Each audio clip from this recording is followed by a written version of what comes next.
नमस्कार दोस्तों, स्वागत है एक नए वीडियो में। हम लोग देख रहे हैं एडिटेरिया के द्वारा निकाला गया करंट अफेयर्स वार्षिकी मार्च 2026 एडिशन, जिसमें आज के वीडियो में देखेंगे बजट 2026-27 एवं आर्थिक सर्वेक्षण 2025-26 के हूबहू सारे पॉइंट बिना एक पॉइंट को मिस करते हुए। आइए शुरू करते हैं। सबसे पहले बजट 2026-27। माघ पूर्णिमा और गुरु रविदास की जयंती के पावन अवसर पर वित्त मंत्री निर्मला सीतारमण ने 1 फरवरी 2026 को संसद में केंद्रीय बजट 2026-27 प्रस्तुत किया। माघ पूर्णिमा और गुरु रविदास की जयंती के पावन अवसर पर केंद्रीय बजट 2026-27 का विषय था क्या था? युवा शक्ति संचालित बजट। युवा शक्ति संचालित बजट। विकसित भारत के विजन के लिए 3 मार्गदर्शक सिद्धांत थे। 3 मार्गदर्शक कौन कौन? दुविधा के बजाय कार्रवाई, लोक लुभावनावाद से ऊपर लोग, और तीसरा बयानबाजी के बजाय सुधार। इस बजट में विकास और प्रगति के जिन स्तंभों की पहचान की गई उसमें था सतत आर्थिक विकास, विकास की नींव को सुदृढ़ करना, जन केंद्रित विकास, विश्वास आधारित शासन, व्यापार करने में सुगमता और जीवन जीने में सुगमता, राजकोषीय मामले। कुल 53.5 लाख करोड़ यानी 53,47,315 करोड़ 53,47,315 करोड़ का बजट हुआ। इसमें कुल प्राप्तियां होने का अनुमान जो है 53,47,315 करोड़। इसमें राजस्व प्राप्तियां जो है वो 35,33,150 करोड़ और पूंजीगत प्राप्तियां जो है 18,14,165 करोड़। कुल खर्च होने का अनुमान 53,47,315 करोड़, जिसमें जो है राजस्व खर्च जो है 41,25,494 करोड़, पूंजीगत खर्च जो है 12,21,821 करोड़ 12,21,821 करोड़। विभिन्न घाटा अगर देख लिया जाए तो राजकोषीय घाटा 2025-26 का संशोधित अनुमान जीडीपी का 4.4% और कुल जो है 15,58,492 करोड़। 2026-27 का बजट अनुमान क्या है? जीडीपी का 4.3%, कुल जो है 16,95,768 करोड़ रुपया राजकोषीय घाटा है। राजस्व घाटा की अगर हम बात करें तो 2025-26 का संशोधित अनुमान जीडीपी का 1.5%, कुल जो है 5,26,764 करोड़ और 2026-27 का बजट अनुमान जीडीपी का 1.5%, कुल जो है 5,92,344 करोड़। प्रभावी राजस्व घाटा की बात करते हैं तो जीडीपी का 0.6%, कुल 2,18,613 करोड़ है 2025-26 का संशोधित अनुमान। और अगर 2026-27 का बजट अनुमान जीडीपी का 0.3%, कुल जो है 99,642 करोड़ रुपया। प्राथमिक घाटा की बात करें तो जीडीपी का 0.8%, कुल 2,84,154 करोड़ और 2026-27 का बजट अनुमान है जीडीपी का 0.7%, कुल 2,91,796 करोड़ रुपया। केंद्रीय बजट 2026-27 के शीर्ष 4 मद कौन कौन है? रुपया कहाँ से आता है? तो उधार और अन्य देयताएं से 24%, आयकर से 21%, निगम कर से 18%, माल और सेवा कर जीएसटी से 15%। रुपये जो है कहाँ जाता है? तो करों और शुल्कों में राज्यों के हिस्सा 22%, ब्याज अदायगी में 20%, केंद्रीय क्षेत्र की योजना में 17%। इसमें रक्षा और आर्थिक सहायता पर पूंजी परिव्यय शामिल नहीं है और रक्षा पर जो है 11%। अब बात करते हैं बजट भाषण खंड ए। यह है बजट भाषण खंड ए। सरकार का संकल्प हमारे गरीब, वंचित और पिछड़े वर्गों पर ध्यान केंद्रित करना है। इस संकल्प को पूरा करने के लिए 3 व्यापक कर्तव्य प्रस्तुत किए गए। पहला कर्तव्य जो है वो है आर्थिक विकास को गति देना और उसे बनाए रखना। दूसरा कर्तव्य हमारे लोगों को आकांक्षाओं को पूरा करना। और तीसरा कर्तव्य जो है सबका साथ सबका विकास का जो है वो विजन था। अब आते हैं पहला कर्तव्य, आर्थिक विकास को तेज करना और बनाए रखना तथा 6 क्षेत्रों में पहलों को प्रस्ताव। क्या है पहलों का? क्या है? तो 7 रणनीतिक और फ्रंटियर क्षेत्रों में विनिर्माण को बढ़ावा देना, बायोफार्मा शक्ति, ज्ञान, प्रौद्योगिकी और नवाचार के जरिए स्वास्थ्य सेवा में सुधार की रणनीति की घोषणा की गई। भारत को वैश्विक बायोफार्मा विनिर्माण केंद्र के रूप में विकसित करने के उद्देश्य से अगले 5 वर्ष के लिए 10,000 करोड़ के आवंटन का जो है वो प्रस्ताव है। बायोफार्मा केंद्रित नेटवर्क के अंतर्गत 3 नए राष्ट्रीय औषधि शिक्षा और अनुसंधान संस्थान NIPR स्थापित किए जाएंगे और देश में 1000 से अधिक मान्यता प्राप्त इंडिया क्लिनिकल ट्रायल्स केंद्रों को एक सुदृढ़ नेटवर्क तैयार किया जाएगा। उपकरणों और सामग्री बनाने, full stack India IP design करने और आपूर्ति श्रृंखला को मजबूत बनाने के लिए इंडिया सेमीकंडक्टर मिशन 2.0 शुरू किया जाएगा। अप्रैल 2025 में आरंभ इलेक्ट्रॉनिक्स कल पुर्जे विनिर्माण योजना को गति देने के लिए बजट बढ़ाकर 40,000 करोड़ रुपए करने का प्रस्ताव है। खनन, प्रसंस्करण, अनुसंधान और विनिर्माण को प्रोत्साहन देने के लिए समर्पित दुर्लभ धातु गलियारों की स्थापना के उद्देश्य से खनिज समृद्ध उड़ीसा, केरल, आंध्र प्रदेश और तमिलनाडु को सहायता देने का प्रस्ताव है। घरेलू रसायन उत्पादन बढ़ाने और आयात पर निर्भरता घटाने के लिए क्लस्टर आधारित बनाओ और चलाओ मॉडल के आधार पर 3 समर्पित केमिकल पार्क स्थापित करने की योजना लाई जाएगी। पूंजी समान क्षमता मजबूत करना, तो डिजिटल सेवा ब्यूरो डिजिटल रूप से सक्षम स्वचालित सर्विस ब्यूरो के रूप में 2 स्थानों CPSE द्वारा हाईटेक टूल रूप में स्थापित किए जाएंगे। यह स्थानीय स्तर पर उच्च गुणवत्ता के कलपुर्जों को बड़े पैमाने पर और कम लागत से डिजाइन, परीक्षण और विनिर्माण करेंगे। विनिर्माण सुदृढ़ीकरण, तो उच्च मूल्य और प्रौद्योगिकी के लिहाज से उन्नत CIE घरेलू विनिर्माण को मजबूत करने के लिए निर्माण संवर्धन और अवसंरचना उपकरण योजना CIE शुरू की जाएगी। कंटेनर विनिर्माण, 5 वर्ष की अवधि में 10,000 करोड़ रुपए के बजट आवंटन के साथ कंटेनर विनिर्माण योजना लाने का प्रस्ताव है। वस्त्र क्षेत्र के लिए एकीकृत कार्यक्रम की घोषणा। राष्ट्रीय फाइबर योजना, रेशम, ऊन और जूट जैसे प्राकृतिक फाइबर, मानव निर्मित फाइबर और नए जमाने के फाइबर में आत्मनिर्भरता के लिए राष्ट्रीय फाइबर योजना लाई जाएगी। तकनीकी एवं क्लस्टर सहायता, मशीनरी और प्रौद्योगिकी उन्नयन और साझा परीक्षण तथा प्रमाणन केंद्रों के लिए पूंजी सहायता के साथ आधुनिक पारंपरिक क्लस्टरों के लिए वस्त्र विस्तार और रोजगार योजना शुरू की जाएगी। चैलेंज मोड पे होगा टेक्सटाइल पार्क स्थापित करने का प्रस्ताव। हाथी, हथकरघा और हस्तशिल्प की मजबूती के लिए महात्मा गांधी ग्राम स्वराज पहल शुरू करने का प्रस्ताव है। ग्रामीण विकास, इससे देश के बुनकरों, ग्रामोद्योगों, एक जिला एक उत्पाद पहल और ग्रामीण युवाओं को लाभ होगा। वैश्विक पहुंच, इससे वैश्विक बाजार संपर्क, ब्रांडिंग करने में मदद मिलेगी और प्रशिक्षण, कौशल, गुणवत्ता और उत्पादन को समर्थन मिलेगा। विरासत के औद्योगिक क्षेत्रों का कायाकल्प करना। अवसंरचना और प्रौद्योगिकी उन्नयन के जरिए लागत प्रतिस्पर्धा और दक्षता में सुधार के लिए 200 लिगेसी आधुनिक समूहों को पुनरुद्धार की योजना को लाने का प्रस्ताव है। चैंपियन MSME बनाना और सूक्ष्म उद्यमियों को समर्थन। MSME को चैंपियन के रूप में विकसित करने में सहायता के लिए त्रिस्तरीय दृष्टिकोण के अंतर्गत 10,000 करोड़ के आवंटन के साथ MSME ग्रोथ फंड शुरू करने का प्रस्ताव। आत्मनिर्भर भारत फंड को समर्थन, वर्ष 2021 में 2,000 करोड़ रुपए के आवंटन के साथ बनाए गए आत्मनिर्भर भारत फंड को समर्थन जारी रहेगा। कॉर्पोरेट मित्र कैडर का विकास, विशेष रूप से Tier 2 और Tier 3 शहरों में कॉर्पोरेट मित्र कैडर के विकसित करने के लिए ICAI, ICSI, ICMAI जैसे व्यावसायिक शिक्षा संस्थानों को सुविधा उपलब्ध कराई जाएगी। अवसंरचना घोषणाएं। सार्वजनिक पूंजीगत व्यय, वित्त वर्ष 2026-27 में सार्वजनिक पूंजीगत व्यय बढ़ाकर 12.2 लाख करोड़ करने का प्रस्ताव है। यह पिछले वर्ष के बजट के अनुमान लगभग 11.2 लाख करोड़ से लगभग 9% अधिक है। ऋणदाताओं को आंशिक ऋण गारंटी उपलब्ध कराने के लिए अवसंरचना जोखिम गारंटी फंड स्थापित करने का प्रस्ताव है। समर्पित REIT स्थापित करने के जरिए CPSE की महत्वपूर्ण रियल एस्टेट परिसंपत्तियों के पुनर्चक्रण की प्रक्रिया तेज करने का प्रस्ताव है। डेडिकेटेड फ्रंट कॉरिडोर DFC, क्या है DFC?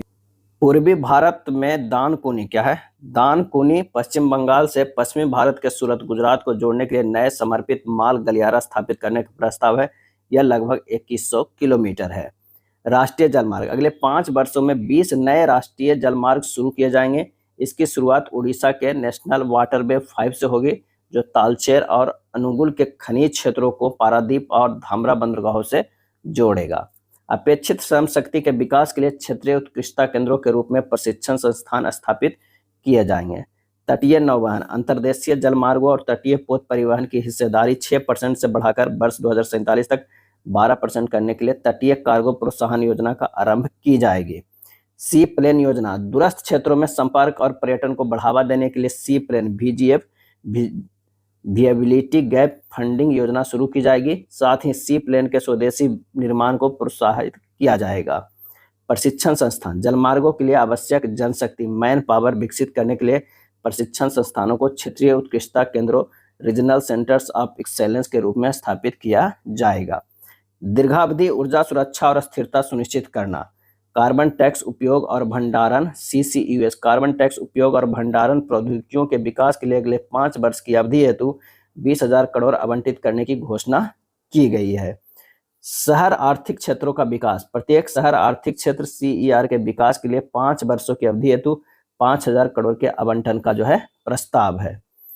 पर्यावरण अनुकूल टिकाऊ यात्री प्रणाली को प्रोत्साहन देने के लिए 7 हाई स्पीड रेल कॉरिडोर विकसित किए जाएंगे। कितने? तो 7 हाई स्पीड रेल कॉरिडोर विकसित किए जाएंगे। मुंबई पुणे, पुणे हैदराबाद, हैदराबाद बेंगलुरु, हैदराबाद चेन्नई, चेन्नई बेंगलुरु, दिल्ली वाराणसी, वाराणसी सिलीगुड़ी के बीच। वित्तीय स्थिरता, समावेशी विकास और उपभोक्ता सुरक्षा सुनिश्चित करते हुए बैंकिंग क्षेत्र की व्यापक समीक्षा के लिए विकसित भारत के लिए बैंकिंग विषय पर एक उच्च स्तरीय समिति गठित करने का प्रस्ताव है। पावर फाइनेंस कॉर्पोरेशन PFC और ग्रामीण विद्युतीकरण निगम REC ने पुनर्गठन का प्रस्ताव है।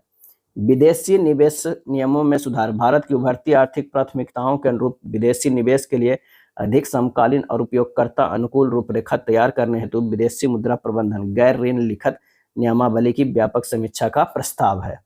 म्युनिसिपल बॉन्ड के लिए प्रोत्साहन योजना, बड़े शहरों द्वारा उच्च मूल्य के म्युनिसिपल बॉन्ड जारी करने को प्रोत्साहित करने के लिए 1,000 करोड़ से अधिक का सिंगल बॉन्ड जारी करने पर 100 करोड़ का प्रोत्साहन देने का प्रस्ताव है।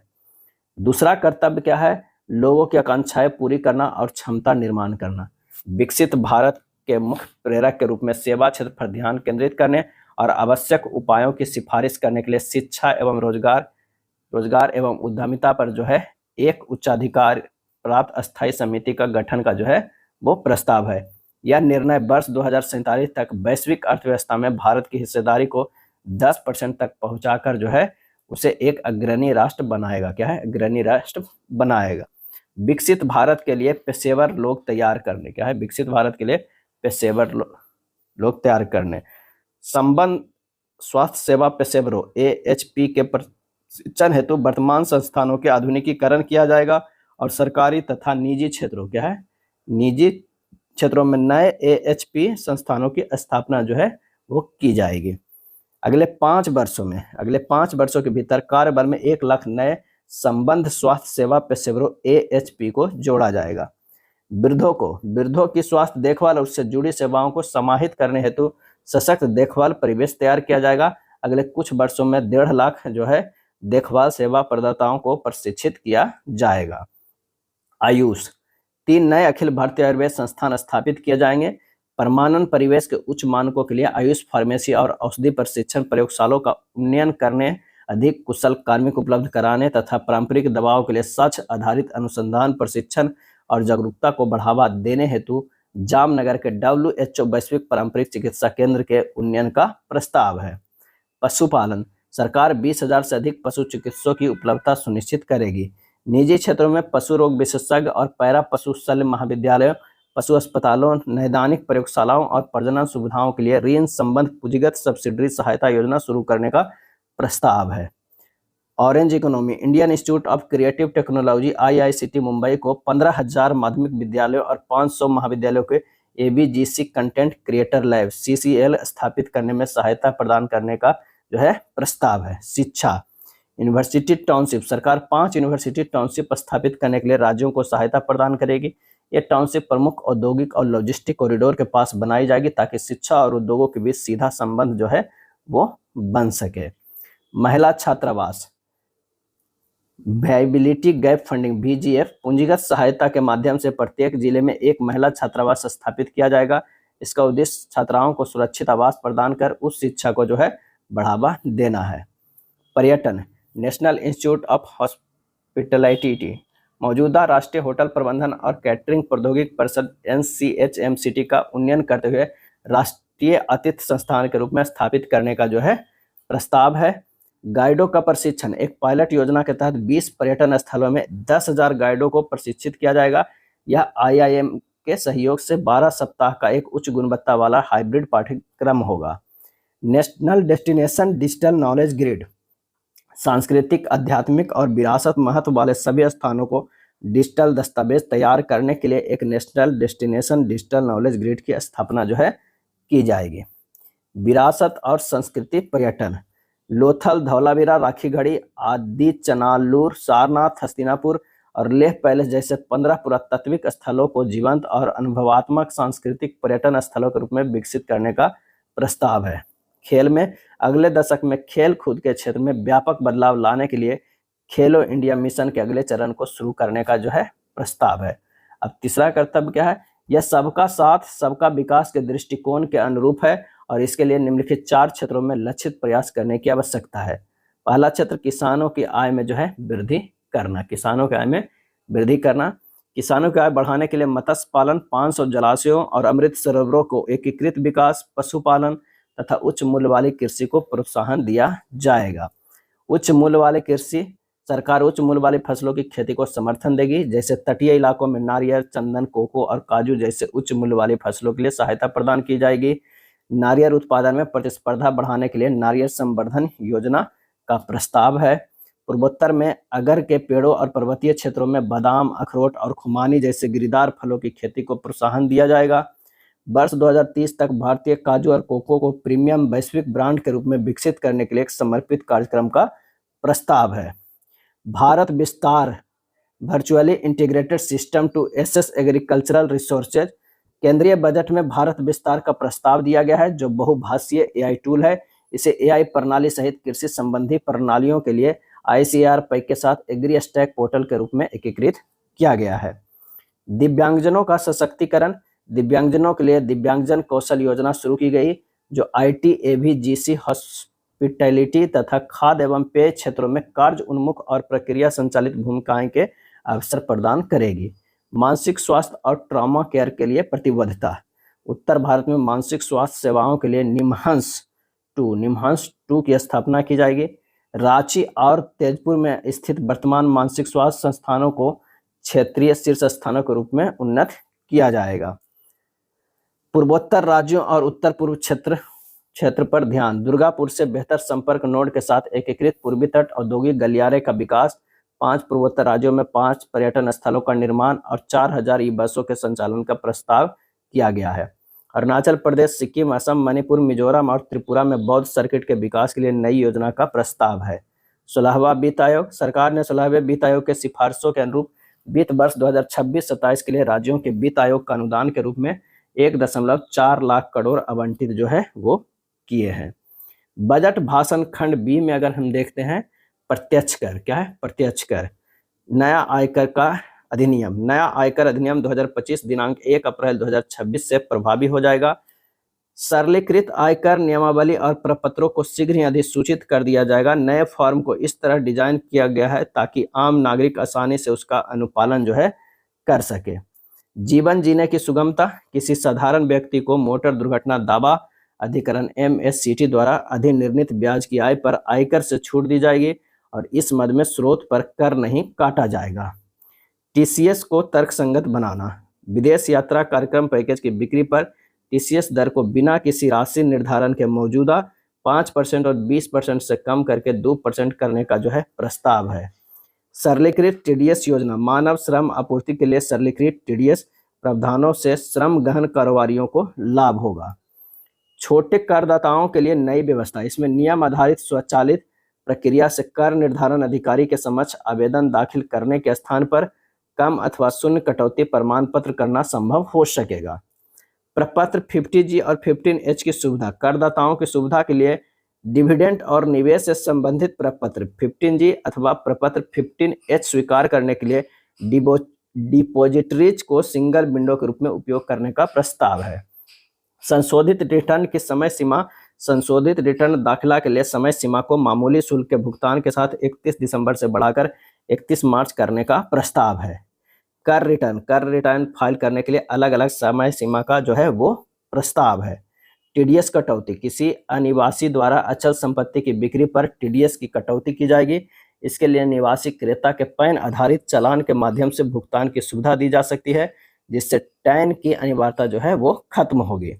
विदेशी संपत्ति घोषणा, छोटे करदाताओं को अपनी विदेशी आय या संपत्ति की घोषणा करने के लिए एक मुश्त 6 महीने की छूट देने की योजना है। तार्किक सुधार, जुर्माने और मुकदमेबाजी की प्रक्रिया को तर्कसंगत बनाया जाएगा। एकीकृत प्रक्रिया, आईटी आकलन और जुर्माने की कार्यवाही को सामान्य रूप से एकीकृत करने का जो है प्रस्ताव है। रिटर्न अपडेट, करदाताओं को अपनी पुनः आकलन की कार्यवाही के बाद रिटर्न अपडेट करने की अनुमति दी जाएगी। अतिरिक्त कर छूट, आयकर गलत विवरण देने पर अतिरिक्त आय पर कर के भुगतान के साथ जुर्माने या कानूनी कार्यवाही से छूट दी जा सकेगी। मुकदमेबाजी की रूपरेखा, आयकर अधिनियम के तहत मुकदमों के निपटारे की रूपरेखा को अधिक सरल और तार्किक जो है वो बनाया गया है। सहकारिता, दूध, तिलहन, फल या सब्जियों की आपूर्ति में लगे प्राथमिक सहकारी संस्थाओं को पहले से उपलब्ध कटौती का विस्तार अब पशु चारे और बिनौले की आपूर्ति करने वालों तक भी किया गया है। किया गया है। किसी अधिसूचित राष्ट्रीय सहकारी संघ द्वारा दिनांक 31 जनवरी 2026 तक कंपनियों में दिए गए उनके निवेश पर प्राप्त लाभांश आय पर 3 वर्ष की अवधि के लिए छूट देने का प्रस्ताव है। भारत के विकास इंजन के रूप में आईटी क्षेत्र को सहायता, सॉफ्टवेयर विकास की सेवाएं, आईटी समर्पित सेवाओं, ज्ञान प्रक्रिया आउटसोर्सिंग सेवाओं और सॉफ्टवेयर विकास से संबंधित सेवाएं 15.5% के एक समान सेफ हार्बर मार्जिन के तहत आएगी। आईटी सेवाओं के लिए सेफ हार्बर प्राप्त करने की सीमा को 300 करोड़ बढ़ाकर 2000 करोड़ कर दिया गया है। एपीए में शामिल होने वाले कंपनियों को संशोधित रिटर्न दाखिल करने की सुविधा उसकी संबद्ध संस्थाओं को भी प्रदान की जाएगी। वैश्विक व्यापार और निवेश आकर्षित करना, किसी ऐसी विदेशी कंपनी को वर्ष 2047 तक कर में रियायत दी जाएगी जो भारत स्थित डेटा केंद्रों का उपयोग करके वैश्विक स्तर पर क्लाउड सेवाएं प्रदान करती है। यदि डेटा सेंटर सेवाएं प्रदान करने वाली कंपनी एक संबंधित कंपनी है तो उसे लागत पर 15% का सेफ हार्बर मार्जिन प्रदान किया जाएगा। कर प्रशासन, भारतीय लेखांकन मानक से ही आय परिकलन और प्रकटीकरण मानकों की अपेक्षाएं शामिल करने हेतु कॉर्पोरेट कार्य मंत्रालय और केंद्रीय प्रत्यक्ष कर बोर्ड की एक संयुक्त समिति गठित की जाएगी। वित्त वर्ष 2027-28 से आय परिकलन और प्रकटीकरण मानकों पर आधारित पृथक लेखांकन अपेक्षाओं को समाप्त कर दिया जाएगा। अन्य कर प्रस्ताव, बायो बैंक के कराधान में परिवर्तन इसलिए लाया गया ताकि प्रवर्तकों द्वारा बायो बैंक मार्ग के अनुचित उपयोग को रोका जा सके। अब बायो बैंक को कॉर्पोरेट प्रवर्तकों के लिए 22%, गैर कॉर्पोरेट प्रवर्तकों के लिए 30% की प्रभावी दर से कैपिटल गेस के रूप में कर योग्य बनाया जाएगा। एल्कोहल युक्त शराब, स्क्रैप्स और खनिजों के विक्रेताओं के लिए टीसीएस की दरों को तर्कसंगत बनाने हेतु 2% किया जाएगा। साथ ही तेंदुआ के पत्तों पर टीसीएस की दर को 5% से घटाकर 2% किया जाएगा। वायदा सौदों पर एसटीटी की दर 0.02% से बढ़ाकर 0.05% की जाएगी। वही विकल्प कारोबार में प्रीमियर और एक्सरसाइज दोनों पर एसटीटी की मौजूदा दरों 0.1% और 0.125% को बढ़ाकर 0.15% किया जाएगा। मैट को अंतिम कर बनाए जाने का प्रस्ताव है, इसलिए 1 अप्रैल 2026 से कोई नया मैट क्रेडिट संचय नहीं होगा। इस परिवर्तन के अनुरूप 15% की मौजूदा मैट दर को कम करके 14% किया जा रहा है। अप्रत्यक्ष कर की अगर हम बात करें, बजट भाषण खंड बी में प्रत्यक्ष कर देख लें। अब अप्रत्यक्ष कर, शुल्क सरलीकरण, समुद्री चमड़ा और वस्त्र उत्पादन, निर्यात हेतु सी फूड उत्पादों के प्रसंस्करण में उपयोग किए जाने वाले विशिष्ट घटकों के लिए शुल्क मुक्त निर्यात की सीमा को FOB वैल्यू के मौजूदा 1% से बढ़ाकर 3% किया जाएगा। चमड़ा अथवा सिंथेटिक फुटवियर के निर्यात के लिए उपलब्ध शुल्क मुक्त आयात की सुविधा उसके निर्माण में प्रयुक्त होने वाले विशिष्ट सहायक उत्पादों के लिए भी अनुमति होगी। ऊर्जा संक्रमण एवं सुरक्षा, बैटरी निर्माण के लिए लिथियम आयन सेलों के उत्पादन हेतु उपयोग में आने वाली पूंजीगत सामग्रियों के आयात पर मूलभूत सीमा शुल्क से छूट प्रदान की जाएगी।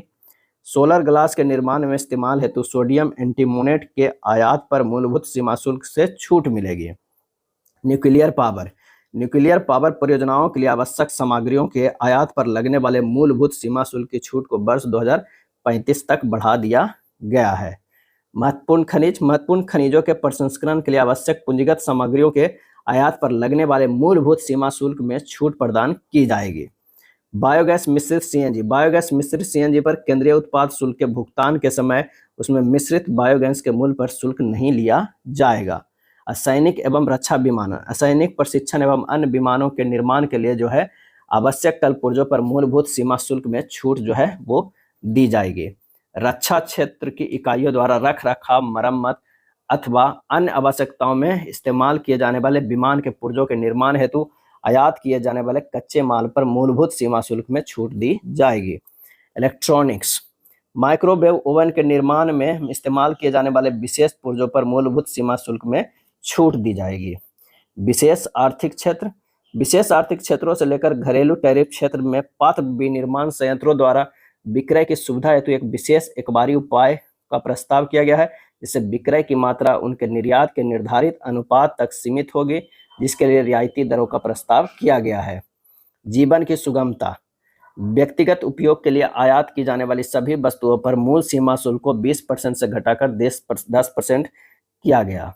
कैंसर के उपचार के लिए 3 और दवाओं ट्रांस्टुजुमेब, डिरोक्सिटिकैन, ओइसमेरिटिनिब एंड डुरावेलुमेब को सीमा शुल्क से पूरी तरह मुक्त कर दिया गया है।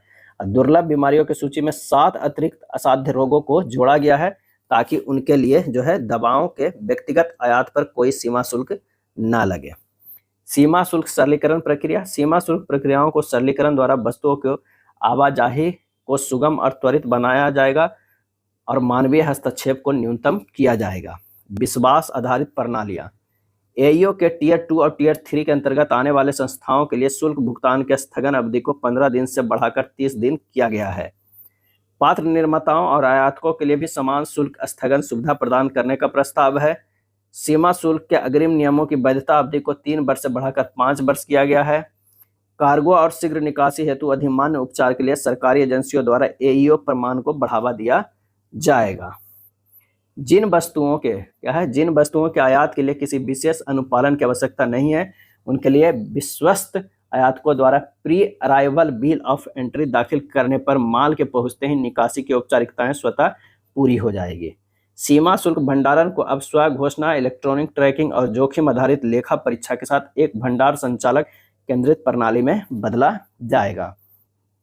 व्यापार सुगमता, विभिन्न सरकारी एजेंसियों से कार्गो समाशोधन की मंजूरी प्रक्रिया को इस वित्त वर्ष के अंत तक एकीकृत डिजिटल विंडो के माध्यम से सुगम बनाया जाएगा। खाद्यों और औषधियों, पौधों, पशुओं और अन्य वन्य जीव उत्पादों के समाशोधन प्रक्रिया जो प्रतिबंधित कार्गो को 70% हिस्सा है को अप्रैल 2026 तक पूरी तरह संचालित कर दिया जाएगा। जिन वस्तुओं के लिए किसी विशेष अनुपालन की आवश्यकता नहीं है, उन्हें आयातक द्वारा ऑनलाइन पंजीकरण पूरा करते ही तत्काल समाशोधित किया जाएगा। सभी सीमा शुल्क प्रक्रियाओं के लिए एकल, एकीकृत और मापनीय प्लेटफॉर्म के रूप में सीमा शुल्क एकीकृत प्रणाली अगले 2 वर्षों में शुरू की जाएगी। सभी प्रमुख पत्तनों पर कंटेनरों की जांच के उद्देश्य से गैर सन्निविष्ट स्कैनिंग और उन्नत इमेजिंग तथा जोखिम मूल्यांकन के लिए एआई प्रौद्योगिकी का उपयोग चरणबद्ध तरीके से किया जाएगा। निर्यात के अवसर, विशेष आर्थिक क्षेत्र एसईजेड अथवा गहरे समुद्र में भारतीय नौकाओं द्वारा पकड़ी गई मछली को शुल्क मुक्त किया जाएगा। विदेशी बंदरगाहों पर ऐसी मछली उतारने की निर्यात वस्तु के रूप में माना जाएगा। ई कॉमर्स के माध्यम से वैश्विक बाजार तक पहुंच, ई कॉमर्स के माध्यम से वैश्विक बाजार में पहुंच के लिए भारत के छोटे व्यवसायों, कारीगरों और स्टार्टअप की आकांक्षाओं को सहायता प्रदान करने के लिए कुरियर निर्यात हेतु निर्धारित प्रति खेप 10 लाख रुपए की वर्तमान मूल्य सीमा को पूरी तरह से हटा दिया जाएगा। अंतर्राष्ट्रीय यात्रा के दौरान सुगम निकासी, अंतर्राष्ट्रीय यात्रा के दौरान समान निकासी से जुड़े प्रावधानों के संशोधन का प्रस्ताव किया गया। संशोधित नियमों से वर्तमान समय की यात्रा संबंधी वास्तविकताओं के अनुरूप शुल्क मुक्त भत्ते में वृद्धि होगी। विवादों का समाधान, सभी बकाया करों का भुगतान करके विवादों का समाधान चाहने वाले ईमानदार करदाता अतिरिक्त राशि का भुगतान करके अपने मामले बंद कर सकेंगे। बजट 2026-27 के तहत विभिन्न योजनाओं पर खर्च टॉप 4 के अगर देखा जाए तो बीवीजी रामजी में जो है वो 95,692 करोड़, 95,692 करोड़। जल जीवन मिशन में जो है 67,670 करोड़, 67,670 करोड़। पीएम किसान में जो है 63,500 करोड़, 63,500 करोड़। पीएम आवास योजना ग्रामीण में है 54,917 करोड़, 54,917 करोड़। बजट 2026-27 के तहत प्रमुख मदों पर व्यय जो है परिवहन पे 5,98,520 करोड़, 5,98,520, जो है करोड़, रक्षा में 5,94,585 करोड़, ग्रामीण विकास में जो है 2,73,108 करोड़, 108 करोड़, गृह मामले में 2,55,234 करोड़, 2,55,234 करोड़, कृषि और संबंध गतिविधियों की बात करें तो 1,62,671 करोड़।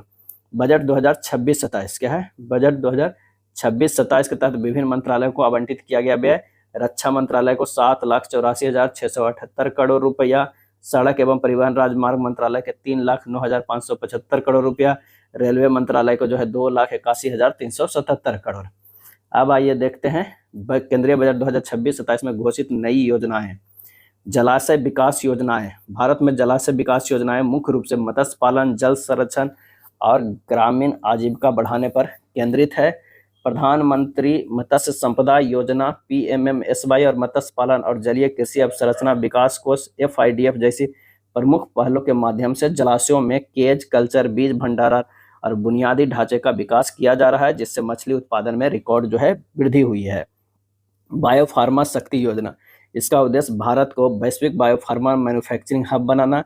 इस योजना के तहत अगले 5 वर्षों में 10,000 करोड़ रुपए की निवेश से बायोलॉजिकल और बायोसिमिलर्स दवाओं के घरेलू उत्पादन को बढ़ावा देकर कैंसर और मधुमेह जैसी बीमारियों के इलाज को सुलभ और सस्ता जो है बनाना है।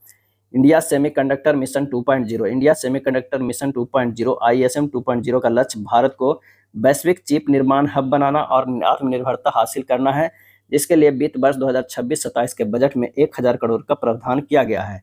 यह मिशन स्वदेशी निर्माण, उन्नत चिप डिजाइन और अनुसंधान पर केंद्रित है। इस दूसरे चरण के असेंबली, टेस्टिंग, मार्किंग और पैकेजिंग के साथ ही सेमीकंडक्टर सामग्री और उपकरणों के उत्पादन को गति दी जाएगी। कंटेंट क्रिएटर लैब योजना, केंद्र सरकार की एक जो है वो दूरदर्शी पहल है, जिसका उद्देश्य युवाओं को स्कूल कॉलेज स्तर से ही डिजिटल कंटेंट निर्माण के लिए तैयार करना। यह योजना डिजिटल इंडिया और क्रिएटर इकोनॉमी को बढ़ावा देने के लिए लाई गई है। देश भर के 15,000 माध्यमिक स्कूलों और 5,000 कॉलेजों में ये विशेष लैब स्थापित किए जाएंगे। ये लैब विशेष रूप से AVGC, animation, visual effects, gaming और कॉमिक सेक्टर को बढ़ावा देने के लिए जो है वो डिजाइन किए जाएंगे। अब आइए देखते हैं आर्थिक सर्वेक्षण 2025-26 देखते हैं। इसमें सबसे पहला देखते हैं पॉइंट कि आर्थिक सर्वेक्षण 2025-26 को केंद्रीय वित्त मंत्री श्रीमती निर्मला सीतारमण द्वारा 29 जनवरी 2026 को संसद में पेश किया। आर्थिक सर्वेक्षण हमेशा बजट से एक दिन पहले जो है पेश किया जाता है। आर्थिक सर्वेक्षण 2025-26 को मुख्य आर्थिक सलाहकार B अनंत नागेश्वरन के मार्गदर्शन में वित्त मंत्रालय के आर्थिक कार्य विभाग के आर्थिक प्रभाव द्वारा तैयार किया गया है। नोट में देखते हैं, भारत का प्रथम आर्थिक सर्वेक्षण वर्ष 1950-51 में प्रस्तुत किया गया था। वर्ष 1964 तक इसे केंद्रीय बजट के साथ ही पेश किया जाता था, किंतु 1964 के पश्चात इसे बजट से एक दिन पूर्व अलग से पेश करने की व्यवस्था जो है वो प्रभावी हुई है। यहाँ पर देख सकते हैं आर्थिक अर्थव्यवस्था पर एक नज़र। GDP वृद्धि दर स्थिर कीमतों पर प्रतिशत से देख सकते हैं 2026-27 में 6.8 से 7.2 है और प्रति व्यक्ति निवल राष्ट्रीय आय लाख रुपए में चालू कीमतों पर 2025-26 में देख सकते हैं 2.20 और कृषि पशुधन वानिकी और मछली पकड़ना मूलभूत कीमतों पर सकल मूल्य वृद्धि में देख सकते हैं 2025-26 के पहला अग्रिम अनुमान जो है 3.1 है। औद्योगिक उत्पादन में मूलभूत कीमतों पर सकल मूल्य वृद्धि जो है 2025-26 के पहला अग्रिम अनुमान जो है 6.2 है और सेवाएं में मूलभूत कीमतों पर सकल मूल्य वृद्धि 2025-26 के पहला अग्रिम अनुमान 9.1 है। विदेशी मुद्रा भंडार की अगर हम बात करें तो 2024-25 में $701 बिलियन जो है और राजकोषीय घाटा GDP का प्रतिशत जो है 2024-25 के अंतरिम अनुमान जो है 4.8 है। क्या है? 4.8 है। ये अच्छे से पॉइंट देख सकते हैं, कोई भी पॉइंट जो है एग्जाम में पूछा जा सकता है। अब आइए आर्थिक सर्वेक्षण 2025-26 को जो है 16 अध्यायों में बांटकर वर्णन किया गया। कितने अध्यायों में? तो 16 अध्यायों में बांटकर वर्णन किया गया। अध्याय 1 में देखते हैं अर्थव्यवस्था की स्थिति। वैश्विक वातावरण के चुनौतीपूर्ण होने के बावजूद अर्थव्यवस्था की वृद्धि दर अनुमान से अधिक रही है। हालांकि भू राजनीतिक तनाव के कारण व्यापारिक और वित्तीय जोखिम अभी भी बने हुए हैं। इस विषम परिस्थितियों में भी भारत का प्रदर्शन सराहनीय रहा है। वित्त वर्ष 2026 के लिए GDP और GBA वृद्धि के प्रथम अग्रिम अनुमान क्रमशः 7.4% और 7.3% रहे हैं, जिससे भारत लगातार चौथे वर्ष विश्व की सबसे तेजी से बढ़ती प्रमुख अर्थव्यवस्था बनी है। लगातार जो है वो चौथे वर्ष बने हैं। आर्थिक समीक्षा के अनुसार भारत की GDP में वृद्धि और राजकोषीय घाटा का जो अनुमान है वो वित्तीय वर्ष 2024-25 का अंतरिम अनुमान जो है जीडीपी में वृद्धि 6.5%, 2025-26 में पहला अग्रिम अनुमान जो है 7.4% जीडीपी में वृद्धि, और 2026-27 में अपेक्षित जो है 6.8 से 7.2% की जो है वृद्धि। भारत का स्थान विभिन्न क्षेत्रों में वैश्विक सेवा निर्यात में 7वां, सांस्कृतिक और मनोरंजन सेवाओं में 6ठा, निर्माण सेवाओं में 8वां, विदेशी मुद्रा भंडार में 4था, सीमेंट उत्पादन में 2रा, वस्त्र और परिधान के निर्यात में 6ठा, दवा उद्योग मात्रा के हिसाब से 3रा, रेलवे नेटवर्क में जो है वो 4था है। वित्त वर्ष 2026 में निजी अंतिम उपयोग व्यय पीएफसी 7% बढ़ा, जो सकल घरेलू उत्पाद जीडीपी का 61.5% है। वित्त वर्ष 2023 में भी 61.5% हिस्सेदारी दर्ज की गई थी। यह वर्ष 2012 के बाद से अब तक का उच्चतम स्तर है। यह वृद्धि मुख्य रूप से कम मुद्रास्फीति, स्थिर रोजगार, वास्तविक क्रय शक्ति में सुधार के कारण संभव हुई है। बेहतर कृषि उत्पादन में ग्रामीण उपभोग को मजबूती दी है, जबकि शहरी उपभोग में सकारात्मक सुधार देखा गया। इसके साथ ही कर युक्तिकरण, टैक्स रेशनलाइजेशन के चलते बाजार में मांग में व्यापक स्तर में जो है वो वृद्धि हुई है। वित्त वर्ष 2026 में निवेश गतिविधियों मजबूत रही है। इसके साथ ही ग्रॉस फिक्स्ड कैपिटल फॉर्मेशन में 7.8% की वृद्धि हुई है और जीडीपी में इसकी हिस्सेदारी 30% तक पहुंच गई है। इस गति को निरंतर सार्वजनिक पूंजीगत व्यय और निजी निवेश गतिविधियों में आए सुधार से बल मिला है, जिसके संकेत कॉर्पोरेट घोषणाओं से मिलते हैं। आपूर्ति पक्ष पर सेवाएं विकास की प्रमुख चालक बनी हुई है। वित्त वर्ष 2026 की पहली छमाही में सेवाओं के सकल मूल्य वर्धन जीबीए में 9.3% की वृद्धि दर्ज की गई है, जबकि पूरे राजकोषीय वर्ष के लिए इसकी वृद्धि 9.1% अनुमानित है। यह रुझान इस क्षेत्र के व्यापक आधार पर होने वाले विस्तार को जो है दर्शाता है। अध्याय 1 था। अध्याय 2 में अगर है राजकोषीय घटनाक्रम, विश्वसनीय समेकन के माध्यम से स्थिरता सुनिश्चित करना। सरकार की संतुलित वित्तीय रणनीति ने समष्टि आर्थिक मैक्रो इकोनॉमिक स्थिरता को मजबूती प्रदान की है। इसके फलस्वरूप वर्ष 2024-25 में morning star, DBRS, S&P global rating और रेटिंग एंड इन्वेस्टमेंट R&I जैसी 3 प्रमुख वैश्विक एजेंसियों ने भारत की सॉवरेन रेटिंग के परिदृश्य में सुधार किया है। केंद्र सरकार की राजस्व प्राप्तियां, जो वित्त वर्ष 2016 से 20 के दौरान सकल घरेलू उत्पाद जीडीपी का औसतन 8.5% थी, वे वित्त वर्ष 2022-25 में बढ़कर जीडीपी का लगभग 9.1% हो गई। राजस्व में इस सुधार का मुख्य कारण गैर कारपोरेट कर संग्रह में वृद्धि है। महामारी से पहले यह जीडीपी का लगभग 2.4% था, जो महामारी के बाद बढ़कर लगभग 3.3% पहुंच गया है। प्रत्यक्ष कर आधार में निरंतर वृद्धि देखी गई है। आयकर रिटर्न दाखिल करने वालों की संख्या वित्त वर्ष 2021-22 में 6.9 करोड़ थी, जो वित्त वर्ष 2024-25 में बढ़कर 9.2 करोड़ हो गई। रिटर्न दाखिला करने वालों की बढ़ती संख्या बेहतर कर अनुपालन को दर्शाती है। यह प्रशासन में तकनीक के अधिक उपयोग और लोगों की आय बढ़ने के साथ कर दायरे में शामिल होने वाले व्यक्तियों की संख्या में वृद्धि का परिणाम है।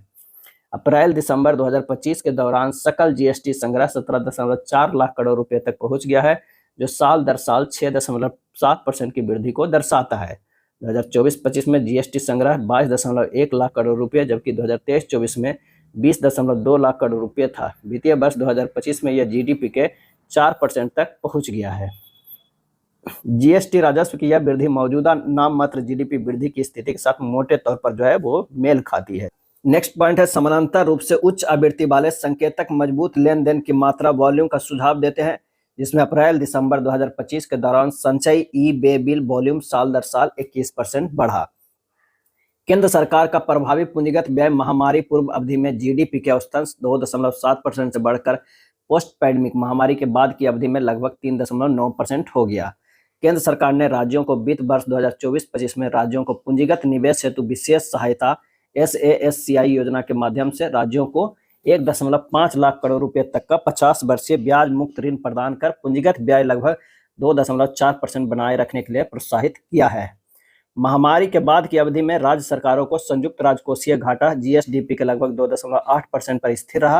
हालांकि हाल के वर्षों में यह बढ़कर वित्त वर्ष 2025 में 3.2% हो गया, जो राज्य वित्त पर उभरते दबाव को दर्शाता है। भारत ने वर्ष 2020 के उच्च स्तर के समान सरकारी ऋण जीडीपी अनुपात का लगभग जो है 7.1% अंक कम किया है, जबकि उच्च सार्वजनिक निवेश के स्तर को निरंतर बनाए रखा है। तीसरा अध्याय जो है वो है मौद्रिक प्रबंधन और वित्तीय अंतर मध्यस्थता विनियामक प्रदर्शन में सुधार। मौद्रिक प्रारूप वित्त वर्ष 2026 अप्रैल से दिसंबर 2025 के दौरान भारत सरकार के मौद्रिक और वित्तीय क्षेत्रों में शानदार प्रदर्शन देखा गया। बैंकिंग क्षेत्र में प्रदर्शन, अनुसूचित वाणिज्यिक बैंकों एससीबीएस की परिसंपत्ति गुणवत्ता में उल्लेखनीय सुधार दर्ज किया है। सितंबर 2025 तक जीएनपी अनुपात घटकर 2.2% और शुद्ध एनपीए औसत 0.5% रह गया, जो पिछले कई दशकों में न्यूनतम स्तर है। 31 दिसंबर 2025 तक अनुसूचित वाणिज्यिक बैंकों का बकाया ऋण आउटस्टैंडिंग क्रेडिट में वार्षिक वृद्धि 14.5% रही, जो दिसंबर 2024 के 11.2% की तुलना में अधिक है। वित्तीय समावेशन, प्रधानमंत्री जनधन योजना पीएमजीडीवाई 2014 में शुरू की गई प्रधानमंत्री जनधन योजना के तहत मार्च 2025 तक 55.02 करोड़ से अधिक खाते खोले जा चुके हैं, जिनमें से 36.63 करोड़ खाते ग्रामीण और अर्ध शहरी क्षेत्रों में हैं। इस योजना ने बैंकिंग सेवाओं से वंचित आबादी के लिए आधारभूत बचत और लेन देन का ढांचा सफलतापूर्वक जो है स्थापित की है।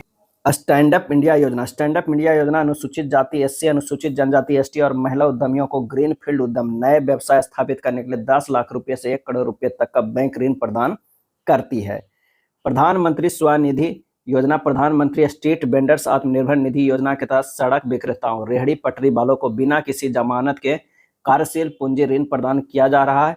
हालिया अपडेट के अनुसार इस योजना को मार्च 2030 तक बढ़ा दिया गया है। प्रधानमंत्री मुद्रा योजना, यह योजना विनिर्माण, व्यापार, सेवा और कृषि से संबद्ध गतिविधियों में शामिल सूक्ष्म और लघु उद्यमों को वित्त पोषित कर रही है।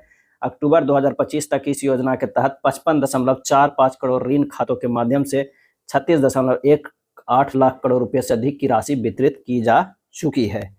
वित्तीय क्षेत्र के अन्य पहलू, वित्त वर्ष 2026 के दौरान दिसंबर 2025 तक 2.35 करोड़ नए डीमैट खाते जोड़े गए।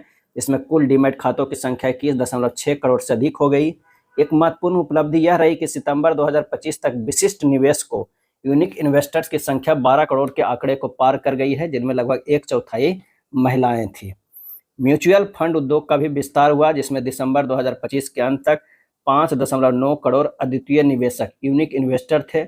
इनमें से 3.5 करोड़ निवेशक नवंबर 2025 तक गैर टीयर 1 और टीयर 2 शहरों से थे, जो पारंपरिक शहरी केंद्रों के अतिरिक्त वित्तीय भागीदारी के विस्तार की ओर जो है इंगित करता है।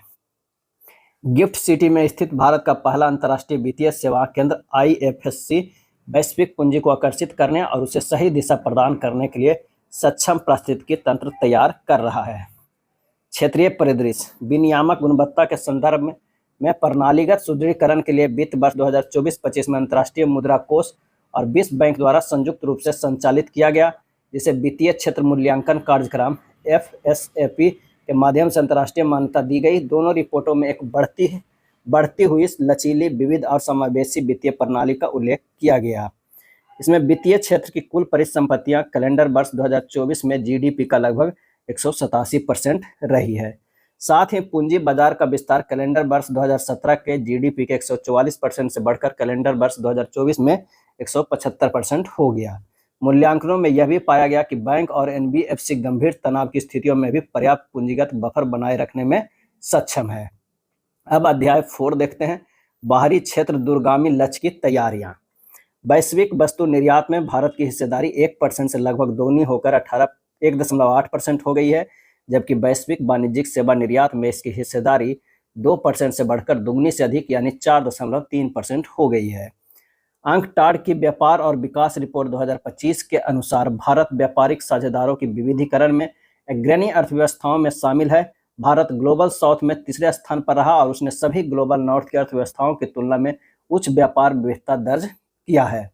वित्त वर्ष 2024-25 में भारत का कुल निर्यात रिकॉर्ड 825.3 अरब अमेरिकी डॉलर तक पहुंच गया, जिसमें मुख्य रूप से सेवा निर्यात में हुई तेज वृद्धि के कारण वर्ष दर वर्ष 6.1% की वृद्धि दर्ज की गई। वित्त वर्ष 2024-25 में गैर पेट्रोलियम निर्यात 374.3 अरब अमेरिकी डॉलर के ऐतिहासिक उच्च स्तर पर पहुंच गया था, जबकि गैर पेट्रोलियम, गैर रत्न और भूषण निर्यात कुल वस्तु निर्यात के 5वें हिस्से का लगभग चौथा हिस्सा था। नेक्स्ट है वित्त वर्ष 2024-25 में सेवा निर्यात 387.6 अरब अमेरिकी डॉलर के अब तक के सबसे ऊंचे स्तर पर पहुंच गया है, जिसमें 13.6% की वृद्धि दर्ज की गई है। इसमें प्रौद्योगिकी और व्यावसायिक सेवाओं की वैश्विक केंद्र के रूप में भारत की स्थिति और अधिक जो है सुदृढ़ हुई है। भारत का चालू खाता घाटा सीमित बना रहा, जिससे सेवा निर्यात और प्रेषण से होने वाले तेज निवल अंतर्वाह में वृद्धि दर्ज की गई। इसने वस्तु व्यापार घाटे की भरपाई की।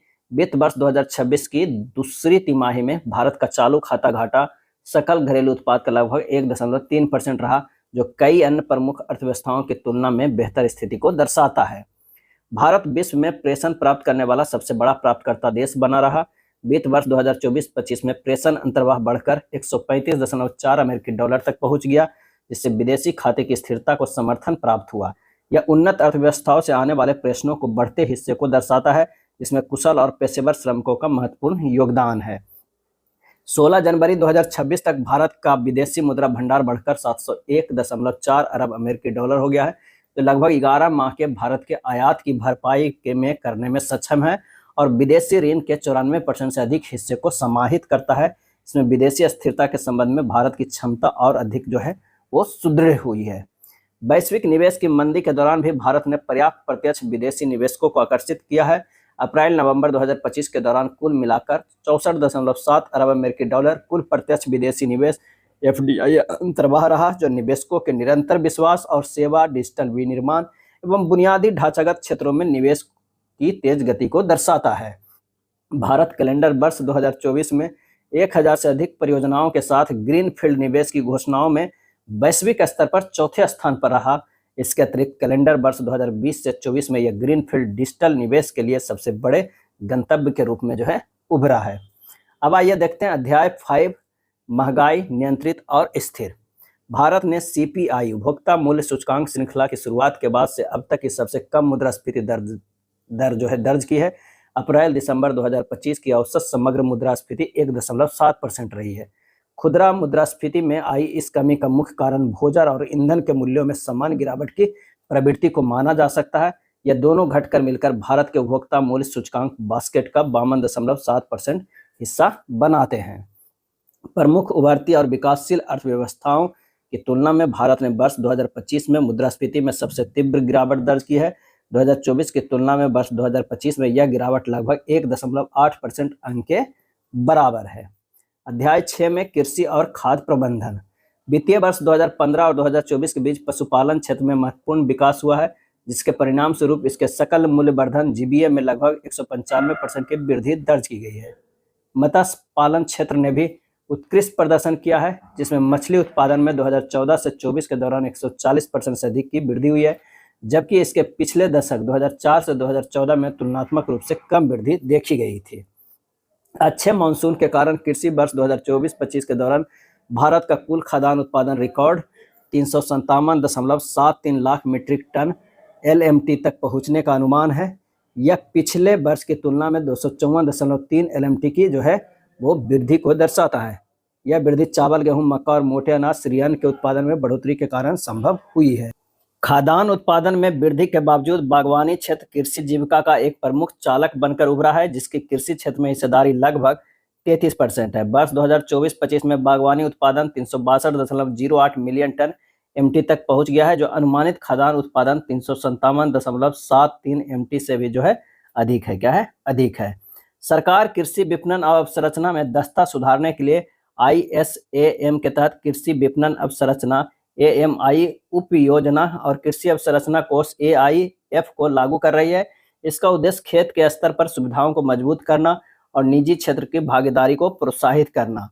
राष्ट्रीय कृषि बाजार ENAM योजना के माध्यम से बाजार की पहुंच को बेहतर बनाया गया।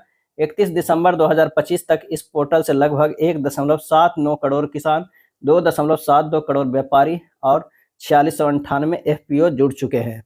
इसमें 23 राज्यों और 4 संघ शासित प्रदेशों की 1522 मीडिया जो है वो शामिल है। अनिवार्य फसलों के लिए न्यूनतम समर्थन मूल्य MSP सुनिश्चित किया गया है। इसके अतिरिक्त प्रधानमंत्री किसान सम्मान निधि के माध्यम से किसानों की आय को समर्थन दिया जाता है। अब तक इस योजना की 21 किस्तें जारी की जा चुकी है, जिसके तहत पात्र किसानों को 4.09 लाख करोड़ रुपए से अधिक की राशि हस्तांतरित की गई है। किसानों की आय सुरक्षा के साथ उन्हें सामाजिक सुरक्षा भी प्रदान की जाती है। इसके लिए प्रधानमंत्री किसान मान धन योजना पीएम-केएमवाई जैसी मासिक पेंशन योजनाएं संचालित है। 31 दिसंबर 2025 तक इस योजना के अंतर्गत 24.92 लाख किसान पंजीकृत हो चुके हैं। सरकार ने विकसित भारत रोजगार एवं आजीविका मिशन ग्रामीण की गारंटी अधिनियम 2025 को अधिनियमित किया है। इसे विकसित भारत जी राम जी अधिनियम 2025 भी कहा जाता है।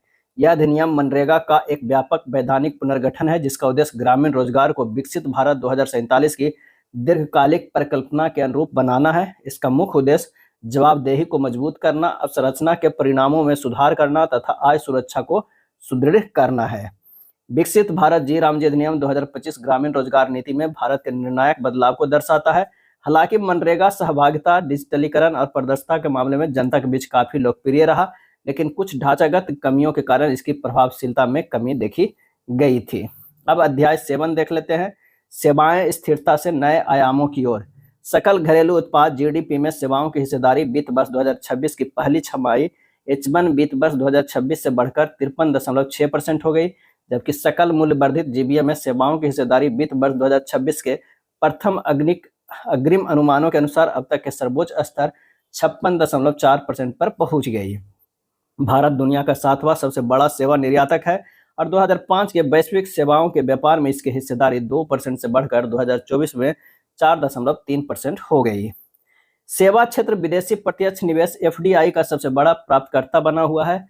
वित्त वर्ष 2023 से 2025 के दौरान कुल एफडीआई प्रवाह में इसका औसत हिस्सा 80.2% रहा, जो महामारी पूर्व अवधि वित्त वर्ष 2016 से 2020 के 77.7% से अधिक है। भारत वर्ष 2015 से 24 के बीच 393 विदेशी उपग्रह अपने प्रक्षेपण केंद्र से प्रक्षेपित कर चुका है। अध्याय 8 देखते हैं। उद्योग की नई उड़ान, संरचनात्मक रूपांतरण और वैश्विक एकीकरण। वैश्विक स्तर पर छाई मंदी और निरंतर प्रतिकूल परिस्थितियों के बावजूद वित्त वर्ष 2025 क्या है 2025-26 की पहली छमाही और औद्योगिक गतिविधियों में तेजी आई, जहां उद्योग का सकल मूल्य वर्धित जीबीए वास्तविक संदर्भ में 7.0% की दर से बढ़ा। विनिर्माण क्षेत्र की विकास दर में तेजी आई, जहां वित्त वर्ष 2025-26 की पहली तिमाही में जीबीए 7.72% और दूसरी तिमाही में 9.13% की दर से बढ़ा है, जो संरचनात्मक सुधार को दर्शाता है। उत्पादन से जुड़ी प्रोत्साहन पीएलआई योजनाओं ने 14 क्षेत्रों में लागू 2.0 लाख करोड़ रुपए से अधिक का वास्तविक निवेश आकर्षित किया है, जिसके परिणाम स्वरूप सितंबर 2025 तक 18.7 लाख करोड़ रुपए से अधिक का अतिरिक्त उत्पादन बिक्री हुई है और 12.6 लाख से अधिक रोजगारों का सृजन हुआ है। भारत के नवाचार प्रदर्शन में निरंतर तेजी देखी गई है, जिसके तहत वैश्विक नवाचार सूचकांक में भारत की रैंकिंग वर्ष 2019 के 66वें स्थान में से सुधार कर 2025 में 38 हो गई है।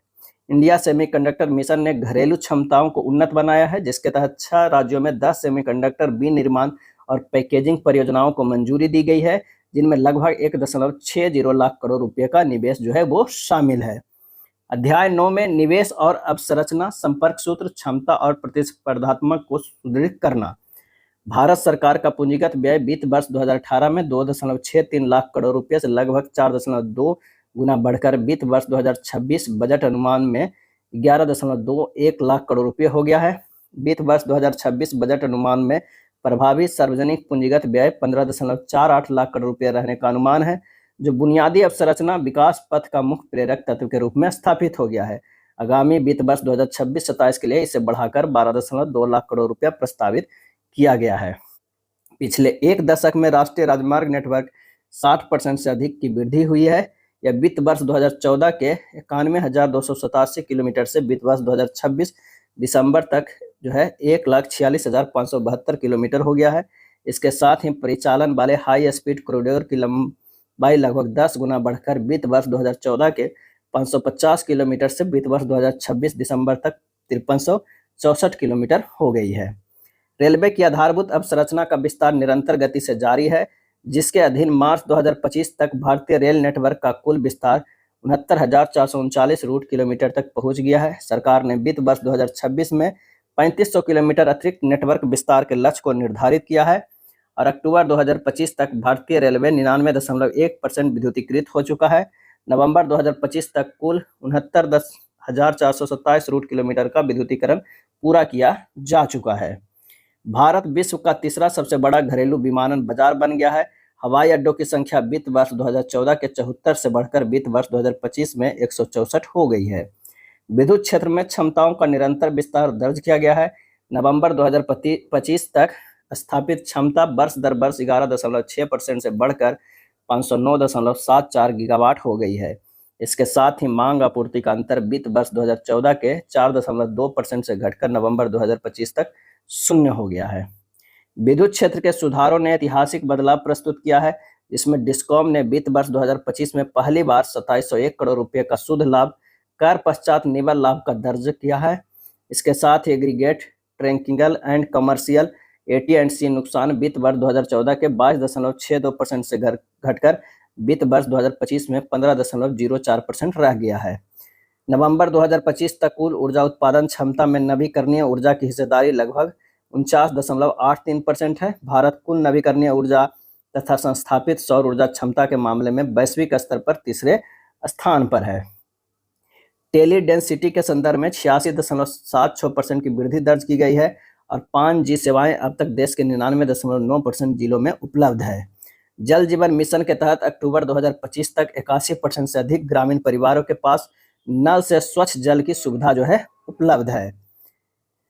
अंतरिक्ष अवसंरचना में तेजी आई है, जिसके तहत भारत स्वायत्त सैटेलाइट डॉकिंग स्पेसएक्स की उपलब्धि प्राप्त करने वाला विश्व का चौथा देश बन गया है। इसके साथ ही स्वदेशी मिशनों का विस्तार हुआ है और निजी क्षेत्र की हिस्सेदारी में भी वृद्धि हुई है। अध्याय 10 देख लेते हैं, पर्यावरण और जलवायु परिवर्तन, सशक्त, प्रतिस्पर्धी और विकासशील भारत। वित्त वर्ष 2025-26 के दौरान 31 दिसंबर 2025 तक देश में कुल 38.61 गीगावाट नवीकरणीय ऊर्जा क्षमता स्थापित की गई है। इसमें 30.16 गीगावाट सौर ऊर्जा, 4.47 गीगावाट पवन ऊर्जा, 0.03 गीगावाट जैव ऊर्जा तथा 3.24 गीगावाट जल विद्युत ऊर्जा शामिल है। शिक्षा और स्वास्थ्य उपलब्धियां और भविष्य की रूपरेखा। आज भारत विश्व का सबसे बड़ी स्कूली शिक्षा प्रणालियों में से एक का संचालन कर रहा है, जिसके अंतर्गत 14.71 लाख विद्यालयों में 24.69 करोड़ छात्रों को शिक्षा प्रदान की जा रही है और इस व्यवस्था में जो है 1.01 करोड़ से अधिक शिक्षक सहयोग दे रहे हैं। UDISE plus 2024-25। भारत ने बुनियादी ढांचे और शिक्षक क्षमता को सुदृढ़ करके विद्यालयों में नामांकन में उल्लेखनीय प्रगति की है। PM पोषण शक्ति निर्माण और समग्र शिक्षा अभियान जैसी योजनाओं ने शिक्षा तक पहुंच और समानता को बढ़ावा दिया है। सकल नामांकन अनुपात GER प्राथमिक स्तर कक्षा 1 से 5 से 90.9%, उच्च प्राथमिक स्तर कक्षा 6 से 8 में 90.3%, माध्यमिक स्तर कक्षा 9 एवं 10 में 78.7% तथा उच्च माध्यमिक स्तर कक्षा 11 और 12 में 58.4% है। उच्च शिक्षा संस्थानों HEI की संख्या 2014-15 के 51,534 से बढ़कर जून 2025 तक 70,018 हो गई है, जिससे उच्च शिक्षा तक पहुंच में उल्लेखनीय सुधार हुआ है। यह वृद्धि विश्वविद्यालय और महाविद्यालयों की संख्या में हुए महत्वपूर्ण विस्तार को दर्शाती है। 2014-15 से 2024-25 के बीच प्रमुख उच्च शिक्षा संस्थानों HEIS की संख्या में उल्लेखनीय बढ़ोतरी हुई है। वर्तमान में देश में 23 IIT, 21 IIM और 20 एम्स है। इसके साथ ही जो है जंजीबार और अबू धाबी में 2 अंतर्राष्ट्रीय IIT परिसरों की भी स्थापना की गई, जंजीबार और अबू धाबी। NEP के अंतर्गत उच्च शिक्षा प्रणाली में अनेक महत्वपूर्ण सुधार किए गए हैं। इसी क्रम में राष्ट्रीय क्रेडिट फ्रेमवर्क NCRF, जिसका उद्देश्य शैक्षणिक और कौशल आधारित शिक्षण को एकीकृत करना है, इसे 170 विश्वविद्यालयों द्वारा अपनाया गया है। Academic bank of credit ABC के अंतर्गत 2660 संस्थान शामिल किए गए हैं, जिनमें 4.6 करोड़ से अधिक ID जारी की जा चुकी है। इनमें क्रेडिट युक्त 2.2 करोड़ APAAR स्वचालित अस्थायी शैक्षणिक खाता रजिस्ट्री ID जो है वो शामिल है। NEP के तहत 2035 तक 50% GER सकल नामांकन अनुपात के लक्ष्य को प्राप्त करने हेतु 153 विश्वविद्यालयों ने लचीली प्रवेश निकास व्यवस्था तथा द्विवार्षिक प्रवेश प्रणाली लागू की है। स्वास्थ्य। वर्ष 1990 के बाद से भारत ने मातृ मृत्यु दर MMR में 86% की कमी दर्ज की गई है, जो 48% की वैश्विक औसत गिरावट से कहीं जो है अधिक है। 5 वर्ष से कम आयु की मृत्यु दर U5MR से 78% की गिरावट हासिल की गई है।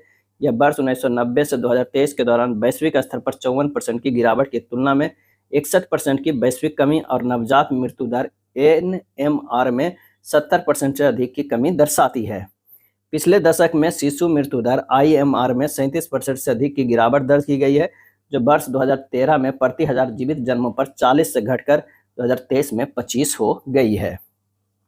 अब अध्याय 12 में क्या है, तो रोजगार और कौशल विकास, उन्नत कौशल की ओर। क्या है, उन्नत कौशल की ओर। वित्त वर्ष 2026 की दूसरी तिमाही में कुल जो है 56.2 करोड़ लोग 15 वर्ष और उससे अधिक आयु कार्यरत थे, जो वित्त वर्ष 2026 की पहली तिमाही की तुलना में दूसरी तिमाही में लगभग 8.7 लाख नए रोजगारों के सृजन को दर्शाता है। वार्षिक औद्योगिक समीक्षा जो संगठित विनिर्माण क्षेत्र को कवर करता है, वित्त वर्ष 2024 के परिणामों में विनिर्माण क्षेत्र के लचीलेपन को उजागर करता है। यह पिछले वर्ष की तुलना में रोजगार में 6% की वृद्धि और वित्त वर्ष 2023 की तुलना में वित्त वर्ष 2024 में 10 लाख से अधिक नौकरियों की वृद्धि को दर्शाता है। नई श्रम संहिताओं ने गीग और प्लेटफॉर्म श्रमिकों को औपचारिक मान्यता दी है, जिससे उनके लिए सामाजिक सुरक्षा, कल्याण कोष और अन्य लाभों का दायरा सुनिश्चित हुआ है। जनवरी 2026 तक ई श्रम पोर्टल पर 31 करोड़ से अधिक असंगठित श्रमिकों का सफलतापूर्वक पंजीकरण किया जा चुका है। कुल पंजीकरणों में महिलाओं की भागीदारी 54% से अधिक है, जो देश की जेंडर आधारित कल्याण योजनाओं को मजबूती प्रदान करता है। राष्ट्रीय कैरियर सेवा NCA के एक एकीकृत मंच है, जो रोजगार चाहने वाले नियोक्ताओं, प्रशिक्षण प्रदाताओं और कैरियर मार्गदर्शन और परामर्श एजेंसियों को आपस में जोड़ता है। इस पोर्टल से विभिन्न क्षेत्रों में 5.9 करोड़ से अधिक पंजीकृत उम्मीदवार और 53 लाख नियोक्ता पंजीकृत है, जहां वर्तमान में लगभग 8 करोड़ रिक्तियां उपलब्ध है। कौशल प्रणाली IIT के आधुनिकीकरण हेतु राष्ट्रीय योजना के तहत स्मार्ट कक्षाओं, आधुनिक प्रयोगशालाओं, डिजिटल सामग्री और उद्योग संरेखित दीर्घकालिक और अल्पकालिक पाठ्यक्रमों के माध्यम से 1000 सरकारी ITI के अपग्रेड करने का प्रस्ताव है, जिसमें 2 स्वभाव IIT और 8 हस्पोक ITI शामिल हैं। अध्याय 13 में है ग्रामीण विकास और सामाजिक प्रगति, भागीदारी से साझेदारी तक। विश्व बैंक ने अंतर्राष्ट्रीय गरीबी रेखा को जो है $2.15 से बढ़ाकर $3.0 प्रतिदिन कर दिया है, जिसे 2021 की कीमतों के आधार पर क्रय शक्ति समानता PPP के अनुसार समायोजित किया गया है। संशोधित मानकों के अनुसार वर्ष 2022-23 में भारत में अत्यधिक गरीबी की दर 5.3% तथा निम्न मध्यम आयु वर्ग की गरीबी दर 23.9% जो है दर्ज की गई है। समावेशी विकास लक्ष्य के महत्व को समझते हुए सामान्य सरकार का सामाजिक क्षेत्र पर व्यय सामाजिक क्षेत्र के विकास के अनुकूल जो है वो बना रहा है। वित्त वर्ष 2022 के बाद सामान्य सरकार के सामाजिक सेवाओं पर व्यय SSE में लगातार वृद्धि का रुझान देखा गया है। वित्त वर्ष 2025-26 बजट अनुमान में SSE सकल घरेलू उत्पाद GDP का 7.9% रहा, जो वित्त वर्ष 2024-25 संशोधित अनुमान में 7.7% तथा वित्त वर्ष 23-24 में 7% था। नेक्स्ट है ग्रामीण अर्थव्यवस्था की स्थिति।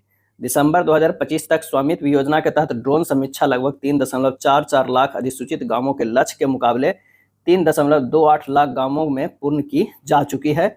लगभग 1.82 लाख गांवों के लिए 2.76 करोड़ संपत्ति कार्ड तैयार किए गए हैं। वर्ष 2023-24 के दौरान अग्रणी उर्वरक कंपनियों ने अपने स्वयं के संसाधनों में स्वयं सहायता समूह SHG की 1094 ड्रोन वितरित किए गए हैं, जिनमें से 500 ड्रोन नमो ड्रोन दीदी योजना के अंतर्गत प्रदान किए गए हैं। अध्याय 14 देखते हैं भारत में AI पारिस्थितिकी तंत्र का विकास, आगे की राह। कृत्रिम बुद्धिमत्ता AI को प्रतिष्ठा आधारित प्रौद्योगिकी प्रतिस्पर्धा के बजाय एक आर्थिक रणनीति के रूप में स्थापित किया गया है। इसे भारत की संरचनात्मक वास्तविकताओं जैसे पूंजी की उपलब्धता, ऊर्जा की सीमित आपूर्ति, संस्थागत क्षमता और बाजार की गहराई के अनुरूप अपनाया जाना चाहिए। इस उद्देश्य से AI प्रौद्योगिकियों के चयन में सावधानी बरतना है, ताकि दीर्घकालिक विकास को सुदृढ़ करे और कमजोर विनिर्माण को उभार जो है न दे। अध्याय 15 देखते हैं शहरीकरण, भारत के शहरी तंत्र को नागरिकोन्मुख बनाना।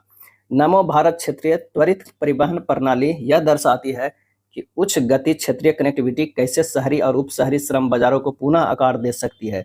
शहरों और उसके आसपास के क्षेत्रों के बीच यात्रा समय में तेजी से कमी लाकर ऐसी प्रणालियां रोजगार तक पहुंच बढ़ाती है।